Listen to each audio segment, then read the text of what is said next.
ኦ ማይ ጋድ! ይሄ አይኔ ነው ወይስ ባሌ ነው አለች ሴትዮዋ። እንግዲህ እቺ ሩትዬ ነች ወይስ አይኔ ነው? አይኔን ጠረግ ጠረግ ላድርገው። አይ አይኔ ነው መሆን ያለበት ማለት ነው። ኦ ማይ ጋድ! እንዴት አባቷ ነው የምታምረው! ቱቱቱቱ ከአይኔ ያውጣሽ አርቦ። ከዚህ በፊት ምን ሰማው መሰለችው? ሄርሜላ የምትባለው ቀውስ ማለት ነው። አለባበስ ከኔ ነው የለመደችው ምናምን ብላ ላውራችሁ መሰላችሁ።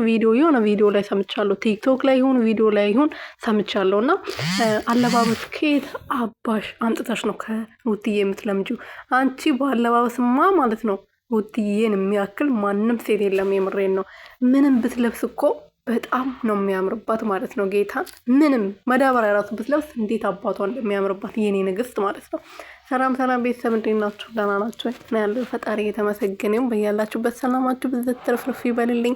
ዛሬ ደግሞ ንግስቷ እንግዲህ እንደዚህ አምሮባት ፍልቅልቅ ብላ በአዲስ ነገር ብቅ ብላለች ማለት ነው። የኔ ንግስት እንዴት አባቷ ነው የምታምረው።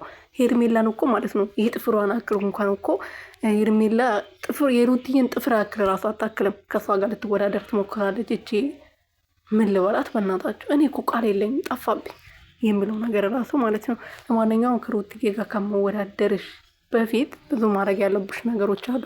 ትንሽ እንኳን ጫፏ ላይ ትንሽ ከ100% 25% ምናምን ከደረስሽባት ማለት ነው። ብዙ ነገር ከሷ ልምድሞ ለአብርሃም እኮ ራሱ አሳሳሙን እኮ ራሱ ከሩቲ ነው የኮረሹ። አሳሳሙ ራሱ ስመሹ ፊቱን ጠርጊያለሽ። ሩትዬም እንደዛ ነበር ስታደርግ የነበረው ከሷ ነው የኮረሹ።